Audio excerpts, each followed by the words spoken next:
Morning दोस्तों and welcome to आईएससीएस के English के प्रैक्टिस सेशन में दोस्तों आपका स्वागत है।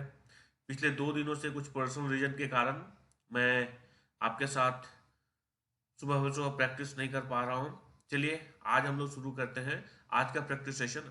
जनरली हम संडे को प्रैक्टिस नहीं करते हैं, लेकिन पिछले 2 दिन जो हमने अपना प्रैक्टिस नहीं कर पाया है, तो उसी को कंपनसेट करने के लिए आज हम लोग संडे को प्रैक्टिस कर रहे हैं। चलिए दोस्तों, आज का पहला सवाल देखते हैं। पहला सवाल है कॉमन एरर से। When he asked me as to why I had not finished my work in time I felt confused. दोस्तों चलिए देखते हैं, इसमें एरर फाइंड करते हैं कहाँ पे है। When he asked me as to why I had not finished my work in time I felt confused. दोस्तों ये देखिए, हम लोग कंडीशनल सेंटेंस से व्हेन लगा हुआ है। I asked, he asked me as to why I had not finished my work in time I felt confused। जब हमसे पूछा गया कि आपने काम समय पर नहीं किया तो मैं कंफ्यूज्ड हो गया। तो दोस्तों यहाँ पे है कि आपने समय पर काम क्यों नहीं किया। डब्ल्यू एच क्वेश्चन से शुरू है दोस्तों, तो हम यहाँ पे एज टू नहीं लगाएंगे। सिंपली क्या करेंगे, डब्ल्यू एच को कंजंक्शन की तरह इस्तेमाल करेंगे और उसके बाद क्या हो जाएगा, ये अफर्मेटिव हो जाएगा दोस्तों। सेंटेंस क्या हो जाएगा, असर्टिव हो जाएगा दोस्तों। सॉरी, क्या हो जाएगा, क्वेश्चन असर्टिव हो जाएगा यहाँ पे। तो when he asked me why I had not finished my work in time I felt confused होना चाहिए। तो यहाँ पे हम लोग as to why को यहाँ से डिलीट करेंगे। तो answer would be option number A. Now look at question number 2। he has lost all I gave him। he has lost all what I gave him। दोस्तों इसमें देखते हैं, he has lost what, he has lost all। ठीक है दोस्तों, यहाँ all है, उसके बाद यहाँ पे क्या है, हम लोग what लगाए हैं, I gave him, जो हमने उसे दिया। तो दोस्तों यहाँ पे क्या लगेगा, एक रिलेटिव प्रोनाउन लगेगा। अगर ऑल लगता है यहाँ पे तो रिलेटिव प्रोनाउन दैट लगाया जाता है, ना कि व्हाट। ठीक है दोस्तों, तो यहाँ पे क्या हो जाएगा, he has lost all that I gave him. ठीक है दोस्तों, तो answer would be option number B, जहां पे व्हाट को हम लोग हटा के दैट लगाएंगे। Now look at question number 3। What sort of a drug disease that no one seems to be able to predict its long-term effects with any certainty। चलिए दोस्तों, इसमें हम लोग फाइंड करते हैं एरर कहाँ पे है। What sort of drug disease. दोस्तों ये सॉर्ट ऑफ करके कोई वर्ड नहीं होता, शॉर्ट्स ऑफ होता है। ठीक है दोस्तों, काइंड जैसे होता है उसी तरह सॉर्ट ऑफ नहीं होके शॉर्ट्स ऑफ होगा। What sorts of drug disease that no one seems to be able to predict its long term effect with any certainty। so यहाँ पे हम लोग क्या करेंगे, शॉर्ट को हटा के शॉर्ट्स लिखेंगे। ठीक है, तो answer would be option number A. Now look at question number 4।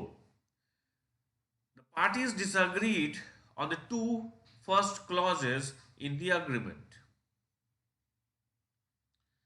तो दोस्तों देखते हैं इसमें एरर कहाँ है। The parties disagreed on the first two clauses होना चाहिए, क्योंकि पहले हम लोग ऑर्डिनल नंबर लगाते हैं, उसके बाद कार्डिनल नंबर लगता है। तो ऑर्डिनल नंबर कार्डिनल की जगह कार्डिनल नंबर ऑर्डिनल की तरह आएगा। तो क्या हो जाएगा यहाँ पे, on the first two clauses हो जाएगा। ठीक है दोस्तों, so answer would be option number B, जहां पे हम लोग इंटरचेंज करना है प्लेस को, ऑर्डिनल को पहले कार्डिनल को बाद में। ठीक है दोस्तों, so answer would be option number B, जहां पे टू फर्स्ट को हम लोग फर्स्ट टू से रिप्लेस करेंगे। Now look at question number 5। The young man had no manner. दोस्तों the young man had no manner में मैनर जो है, ये मैनर ना होके क्या हो जाता है, अगर नाउन की तरह इस्तेमाल करना है तो ये हमेशा कैपिटल में होता, इसमें होता है प्लूरल में होगा, तो मैनर्स हो जाएगा दोस्तों। ठीक है, तो मैनर्स का मतलब होता है एटिकेट, ठीक है दोस्तों। और मैनर का मतलब हो जाता है अगर हम लोग तरीके से, मतलब गुड मैनर, बैड मैनर, तो किसी बड़ी तरीका होता है। यहाँ मैनर्स अगर लिखते हैं प्लूरल तो इसका मतलब एटिकेट हो जाता है, व्यवहार हो जाता है, ठीक है दोस्तों। So now look at question, तो answer would be option number C, right, जहां पे हम लोग मैनर को मैनर से करेंगे। Now look at question number 6। The policeman prevented us from entering into the hall.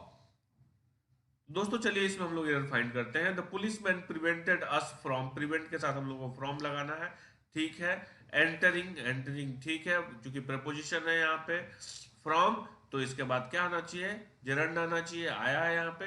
Into, enter के साथ दोस्तों इनटू नहीं लगाते हैं जब हम किसी फिजिकल बाउंड्री के अंदर जाते हैं। जब वर्चुअल होता है तो इनटू लगाया जाता है, लेकिन जब physical boundary, the policeman prevented us from entering the hall, hall क्या है, एक कमरा है, एक चारों तरफ से घिरा हुआ है दोस्तों, तो जब उसमें हम लोग जब एंटर करते हैं तो उसके साथ इनटू प्रीपोजिशन का इस्तेमाल नहीं किया जाता, ठीक है दोस्तों। So answer would be option number B, जहां पे हम लोग इनटू को रिमूव कर देंगे simply. Now look at question number 7। I have paid my bill for electricity only a week ago. Very simple दोस्तों, हम देखते हैं यहाँ पे जब क्या होता है, एक कीवर्ड यहाँ पे लगा हुआ अगो। जब अगो होगा तो सेंटेंस कहां बनता है दोस्तों, हमेशा सिंपल पास्ट टेंस में बनेगा, यानी कि हैव हटा देंगे तो क्या हो जाएगा, सब्जेक्ट और प्लस V2 हो जाएगा दोस्तों। सब्जेक्ट और V2 सिंपल पास्ट टेंस, क्योंकि पेड क्या होता है, V2 भी होता है, V3 भी होता है, तो सिंपली हैव हटाने से काम बन जाएगा। तो I paid my bill for electricity only a week ago. So answer would be option number A, जहां पे हम लोग को हैव को रिमूव कर देना। Now look at question number 8। He has just been appointed ambassador to an important country for a 5-year term. तो चलिए दोस्तों देखते हैं इसमें एरर कहां पे है। He has just been appointed ambassador। दोस्तों एम्बेसडर क्या है, ये एक नाउन है, ए से शुरू हो रहा है, साउंड है अम्बेसडर, तो इसके पहले एक इनडेफिनिट आर्टिकल एन लगना चाहिए दोस्तों, एन एम्बेसडर, ठीक है दोस्तों। क्या होगा, he has been, he has just been appointed an ambassador to an important country for a 5-year term. So दोस्तों answer would be option number B, जहां पे एक इंडेफिनिट आर्टिकल एंड लगाएंगे, किसके पहले, एम्बेसडर से पहले। Now look at question number 9। This is the old man whom I said had helped me। दोस्तों इसमें देखते हैं, this is the old man, ठीक है, this is the old man हुम, हुम हमें यहाँ पे देख लेना है दोस्तों, क्या है, एक रिलेटिव प्रोनाउन है। अगर ये सब्जेक्टिव केस में होना चाहिए तो हु होगा, अगर ऑब्जेक्टिव केस में होना चाहिए तो क्या होगा, हुम होगा। अब हमें देखना है कि ये सब्जेक्टिव केस होगा या ऑब्जेक्टिव केस होगा। देखिए, this is the old man I said, ठीक है दोस्तों। आई सेड क्या है, एक सब्जेक्ट है, एक वर्ब है, एक कंप्लीट क्लॉज है। तो हमें देखना है ये जो हैड लाया है, हैड किसके लिए आया है, इसके लिए सब्जेक्ट होना चाहिए हुम, यानी कि ये सब्जेक्टिव केस में होगा, यानी कि who will be the right word, ठीक है, राइट रिलेटिव प्रोनाउन, जहां पे हुम के बगल में बदले हम क्या लगाएंगे, हु लगाएंगे। So answer would be option number B, जहां पे whom will be replaced with who. Now look at question number 10. The truck driver accused the lady for walking in the middle of the road. दोस्तों इसमें देखते हैं कहां पे error है। The truck driver accuse the lady, lady को दोस्त भी ठहराया, फॉर वॉकिंग, एक्यूज के साथ दोस्तों ऑफ प्रीपोजिशन लगाया जाता है, ठीक है। एक्यूजिंग समवन ऑफ समथिंग होता है दोस्तों, क्या होता है, accusing someone of something, accuse the lady of walking होगा, ठीक है दोस्तों। तो answer would be option number B, जहां पे क्या करेंगे, 4 को ऑफ से रिप्लेस करेंगे। Now look at question number 11। This question is from one word substitution. क्या कहलाता है, study of maps. Study of maps क्या कहलाता है, लेक्सिकोग्राफी, कैलीग्राफी, कार्टोग्राफी या फिर कार्डियोग्राफ। तो दोस्तों स्टडी ऑफ मैप क्या होता है? कार्टोग्राफी, यानी कि option number C will be the right one. Lexicography होता है दोस्तों स्टडी ऑफ, दोस्तों लेक्सिकोग्राफी होता है स्टडी ऑफ डिक्शनरी, कैलीग्राफी होता है हैंड राइटिंग, एंड कार्डियोग्राफी यानी कि कार्डियोग्राफ क्या कहता है, जिसमें हम लोग क्या करते हैं, हार्ट की स्टडी करते हैं। कार्डियोलॉजी होता है एक्चुअली, कार्डियोग्राफ मतलब ऐसा ग्राफ, ऐसा मतलब डायग्नोसिस जिससे हम लोग पता करते हैं कि हार्ट में क्या प्रॉब्लम है, उसे क्या कहते हैं, कार्डियोग्राफ कहते हैं। ठीक है, तो समझ गए, लेक्सियोग्राफी डिक्शनरी से रिलेटेड है, कैलीग्राफी हैंड राइटिंग से रिलेटेड है, कार्टोग्राफी जो है वो मैप से रिलेटेड है, जबकि कार्डोग्राफ हार्ट से रिलेटेड है। Now look at question number 12, the study of origin and history of words, aetiology, etymology, limnology या पेडोलॉजी। दोस्तों study of origin history of words को क्या कहते हैं, इटिमोलॉजी, यानी कि ऑप्शन नंबर बी कहते हैं, इटिमोलॉजी। इटियोलॉजी का मतलब होता है study of cause of diseases, बीमारी के कारणों का पता करना इटियोलॉजी कहलाता है। Limnology study of lakes, study of water bodies, limnology कहलाता है, जबकि पेडोलॉजी होता है study of soil. Now look at question number 13, excessive preoccupation with one's health, मतलब अपने ही हेल्थ के बारे में बहुत ज्यादा प्रीऑक्यूपाइड रहना, बहुत हमेशा उसी के बारे में सोचना, क्या कहलाता है, ससेप्टिबल, प्रॉन, प्रोपेंसिटी या फिर हाइपोकॉन्ड्रियक। तो दोस्तों इसे कहते हैं hypochondriac, option number D will be the right one. जबकि ससेप्टेबल और प्रोन का मतलब होता है किसी से संक्रमण हो या संक्रमित होने के चांसेस ज्यादा होते हैं, इसलिए उसको ससेप्टेबल या प्रोन कहते हैं। प्रोपेंसिटी का मतलब होता है किसी भी व्यक्ति का किसी चीज के लिए झुकाव, इंक्लिनेशन, टेंडेंसी क्या कहलाता है, प्रोपेंसिटी कहलाता है। Now look at question number 14, ये इडियम्स एंड फ्रेजेस से है दोस्तों। एट 6 and 7 का मतलब क्या होता है, इन डिसऑर्डर, एम्बिगुअस, नेफेरियस या कॉन्फिडेंट। दोस्तों at 6 and 7, if something is at 6 and 7 मतलब that is not in order, मतलब दैट इज इन डिसऑर्डर। ठीक है दोस्तों, एम्बिगुअस बहुत सिंपल सा होता है दोस्तों। एम्बिगुअस का मतलब होता है जिसका अर्थ स्पष्ट नहीं होता हो, जो वेग हो। नेफेरियस मतलब क्या होता है, जो हमेशा क्या हो, निगेटिव सोचता हो, झगड़ालू हो, जो इरिटेटिंग हो, नेफेरियस कहलाता है। जबकि कॉन्फिडेंट क्या होगा, जो भी क्या हो, आत्मविश्वासी हो, जिस पर विश्वास ज्यादा हो, कॉन्फिडेंट कहलाता है। Now look at question number 15, close the book. Close the book का मतलब क्या होता है, stop working on something, break the relationship, start a new business या फिर मेकिंग लॉसेस। दोस्तों क्लोजिंग द बुक का मतलब होता है स्टॉप वर्किंग ऑन समथिंग, जो काम कर रहे हैं उस काम को प्रीमेच्योरली हम बंद कर देते हैं, समय से पहले बंद कर देते हैं, because of not having very good proposition in to work out. कोई भी काम करने के लिए अच्छा प्रोपोजिशन वर्कआउट नहीं होता है तो उसे हम समय से पहले ही उसे बंद कर देते हैं, तो कहते हैं क्लोजिंग द बुक। उसका मतलब खत्म कर देते हैं, उसका बिजनेस खत्म, बिजनेस को बंद कर देते हैं दोस्तों, स्टॉप द बिजनेस। ठीक है दोस्तों, so option A will be the right one.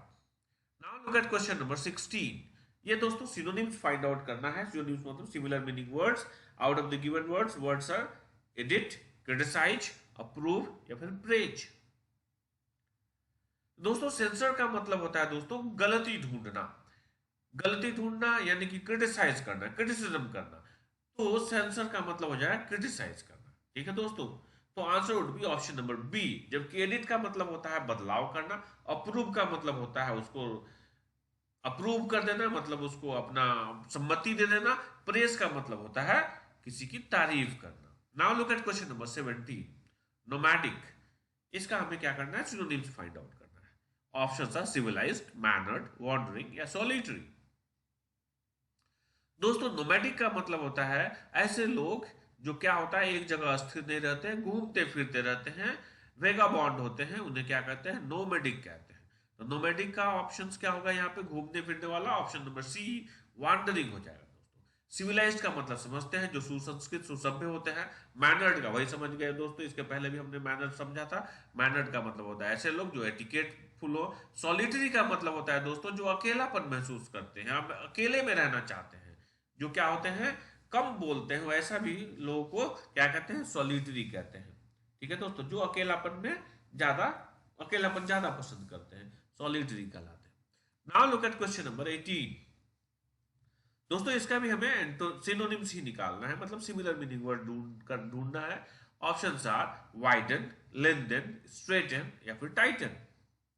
तो दोस्तों डायलेट का मतलब होता है, मतलब उसको चौड़ा करना। अगर मान लीजिए ये कोई पाइप है, यानी कि कोई वेसल है, इसको डायलेट करते हैं तो हम इसको चौड़ा करते हैं, चौड़ीकरण करते हैं, वो डायलेट करते हैं। ठीक है दोस्तों, तो वाइडन होगा दोस्तों, वाइडन का मतलब वाइड को बढ़ाते हैं, वाइडन करते हैं। ठीक है दोस्तों, तो option A will be the right answer. Lengthen का मतलब लेंथ बढ़ाना, स्ट्रेटन का मतलब सीधा करना, टाइटन का मतलब उसे टाइट करना। ठीक है दोस्तों, so now look at question number 19, charming. इसका एंटोनिम ढूंढना है, अपोजिट मीनिंग वर्ड्स ढूंढना है दोस्तों। Options are inviting, charismatic, repulsive या मैनर्ड। तो चार्मिंग का मतलब होता है दोस्तों, अगर किसी की पर्सनैलिटी चार्मिंग पर्सनैलिटी है तो वो इनवाइटिंग है दोस्तों। वो क्या करता है, लोगों को अट्रैक्ट करता है, अट्रैक्टिव होता है। तो अट्रैक्टिव होगा तो इनवाइटिंग होगा, प्रभावित करने वाला होगा तो कैरिज्मेटिक होगा। रिपल्सिव का मतलब होता है दूर करने वाला। दोस्तों हमने क्या बोला, चार्मिंग अगर किसी का पर्सनैलिटी है तो वो अट्रैक्टिंग है, तो रिपल्सिव क्या हो जाएगा दोस्तों, इसका एंटोनिम्स हो जाएगा, यानी कि option C will be the right one. जबकि मैनर्ड का मतलब होता है वही एटिकेट, जो कि वेल मैनर्ड होते हैं उसे मैनर्ड बोलते हैं। Now look at question number 20, summit। इसका भी एंटोनिम्स ढूंढना है दोस्तों। Options are valley, trench, bottom या रिफ्ट। दोस्तों समिट का मतलब होता है पहाड़ की चोटी को क्या बोलते हैं, summit. The tip of the hill is called summit. तो क्या हो जाएगा उसका उल्टा, बॉटम हो जाएगा। मतलब आधार, शिखर और आधार, समिट बने शिखर, बॉटम बने आधार, यानी कि option number C will be the right answer. Valley, trench and rift, these are the very simple words. Valley मतलब घाटी, ट्रेंच मतलब भी होता है ये दर्रा, ठीक है। रिफ्ट मतलब दो पहाड़ियों के बीच में एकदम रिफ्ट होता है, एकदम कटाव, एकदम क्या हो, सीधा नाले की तरह बना हो, उसे क्या कहते हैं, रिफ्ट कहते हैं। तो दोस्तों हमने आज 20 क्वेश्चंस किए, और इन सारे 20 क्वेश्चंस में काइंड्स ऑफ क्वेश्चंस ऑलमोस्ट थे। कुछ और भी मैं एक नया सेट इजाद कर रहा हूं दोस्तों, जिसमें हम लोग अब क्लोज टेस्ट पे भी फोकस करेंगे दोस्तों, क्योंकि अब हमने बहुत ज्यादा कर लिया क्या, एंटोनिम्स, सिनोनिम्स, इडियम्स, फ्रेजेस और कॉमन एरर्स। हमने सेंटेंस इंप्रूवमेंट भी किए, हमने सिंगल फिलर्स भी किए। ठीक है दोस्तों, तो अब हमारा प्रयास होगा कि जो भी remaining part of the question papers में जो क्वेश्चंस आते हैं उस पर भी फोकस किया जाए। कहीं ऐसा ना हो कि आने वाला जो सीजीएल का टीयर 2 का एग्जामिनेशन में है उसमें इसका रिवीजन रह जाए, उसके लिए तो समय रहते हम लोग उसको भी कर लेते हैं। ठीक है दोस्तों, और कुछ इंपॉर्टेंट स्ट्रक्चर्स को भी लेकर मैं इमीडिएटली आऊंगा। With in a week you will have lot of information getting from our YouTube channel. ठीक है दोस्तों, तो आप हमारे साथ जुड़े रहिए और हमारे वीडियो को लाइक करते रहिए और अपने दोस्तों के साथ फॉरवर्ड करते रहिए। Thank you very much for watching our video. Thanks a lot and keep giving me the feedback. Thanks a lot.